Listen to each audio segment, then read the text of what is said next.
Kasus ini terjadi pada tanggal 1 Desember tahun 1948 di pantai Smerton, Australia Selatan. Tamam Shud yang berarti tamat atau selesai. Kata ini tercetak di secarcik kertas yang ditemukan beberapa bulan kemudian di saku celana korban.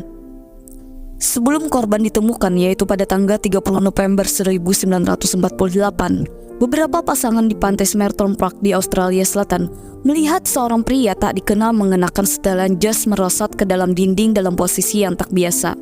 Gerakannya bak orang mabuk bagi satu pasangan yang melihatnya, sementara pasangan yang lainnya percaya bahwa dia sedang tidur.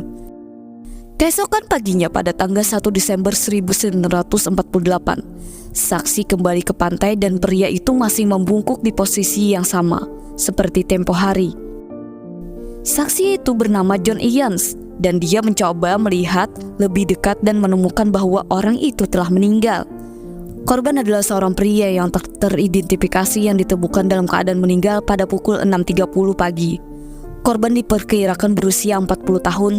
Terlihat di tubuh korban limpahnya membesar dan hatinya membengkak karena darah. Ada yang berspekulasi korban keracunan. Darah yang menggenang di bagian belakang kepalanya, seperti berbaring beberapa hari yang lalu. Keanehan atau keasingan dan menyelimuti pakaian pria itu. Semua label pakaiannya telah dipotong dan tidak ada identitas pria yang dapat ditemukan pada tubuhnya. Label pakaiannya telah dipotong dengan rapi kecuali satu, yaitu di saku celananya yang telah diperbaiki dengan rapi dengan benang yang berwarna orange yang tak biasa. Pada bulan Januari tahun berikutnya, akhirnya menemukan sebuah koper yang diduga milik pria itu. Di dalamnya ada pakaian berlabel Ken dan Ticam. Tidak ada orang hilang dengan nama ini.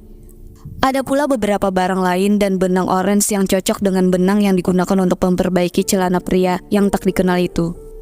Satu-satunya petunjuk tambahan yang tim penyelidik peroleh dari koper itu adalah bahwa pria itu memiliki mantel yang telah dijahit dengan jahitan bulu yang digunakan di Amerika, tetapi tidak di Australia. Petunjuk ini juga membawa jalan buntu ketika mereka berusaha mengidentifikasi dia menggunakan catatan imigrasi. Buku yang cocok kemudian muncul pada bulan Juli tahun itu.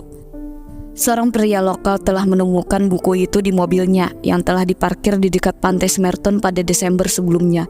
Ketika dia mendengar tentang kampanye untuk menemukan buku itu, dia memeriksa halaman terakhir dan tentu saja kata-katanya hilang.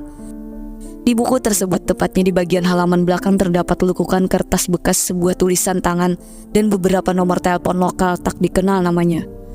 Tak hanya itu saja, ada beberapa teks yang belum diuraikan oleh pihak yang berwenang. Di buku itu tertulis nomor tak terdaftar milik perawat setempat yang pada saat itu diidentifikasi hanya dengan nama Justin. Meskipun dia mengaku tidak tahu apa-apa tentang pria tak dikenal itu, ketika perawat diperlihatkan gips wajahnya, dia dikatakan benar-benar terkejut sampai-sampai memberi kesan bahwa dia akan pingsan. Perawat juga mengaku telah memberikan salinan buku tersebut pada tahun 1944 kepada seorang pria bernama Albert Boxall. Namun ternyata Boxall masih hidup, sehat, dan masih memiliki buku yang dihadiahkannya itu. Penyelidikan untuk mengidentifikasi identitas pria misterius itu kembali buntu. Kasus ini adalah kasus besar di Australia dan menjadi misteri sampai sekarang.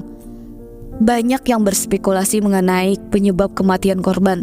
Salah satunya adalah kematian korban terjadi pada saat meningkatnya ketegangan internasional setelah dimulainya Perang Dingin. Ada keterlibatan jelas dari kode rahasia dan penggunaan racun yang tidak terdeteksi dan ketidakmampuan sang korban. Pada tahun 1940-an dan awal 1950-an, kasus Tamam Shud menarik perhatian internasional. Polisi Australia Selatan berkonsultasi dengan rekan-rekan mereka di luar negeri dan membagikan informasi tentang kematian korban yang masih menjadi misteri. Profesor Derek Abbott dan ahli silsilah Amerika Colin Fitzpatrick percaya bahwa mereka telah mengidentifikasi manusia Smerton sebagai Carl Charles Webb. Polisi telah memberikan Abbott yang dikenal karena upaya memecahkan misteri Australia rambut yang terjebak dalam topeng kematian pria Smerton lebih dari 1 dekade lalu. Setelah pengujian, para peneliti menemukan kecocokan dalam database DNA. Mereka membangun silsilah keluarga sampai ada sekitar 4.000 orang di dalamnya. Setelah melalui proses analisis, mereka kemudian dapat menemukan seseorang yang sesuai dengan profil manusia Smerton. Insinyur listrik Charles Webb dari Melbourne. Mereka mencocokkan DNA yang diambil dari rambut pria itu dengan DNA dari kerabat jauh Webb. Polisi belum mengkonfirmasi temuannya yang akan diperiksa oleh penyelidik kematiannya. Webb lahir pada tahun 1905, tetapi tercatat sebagai orang tanpa catatan kematian. Tidak banyak lagi yang diketahui dari pria itu, tapi setidaknya kini kita jadi tahu kemungkinan besar siapa nama asli pria Smerton itu, yakni Charles Webb. Namun masih menjadi misteri sampai sekarang siapa pembunuhnya. Oke guys, mungkin itu yang bisa Sera Story ceritakan. Jangan lupa like and subscribe.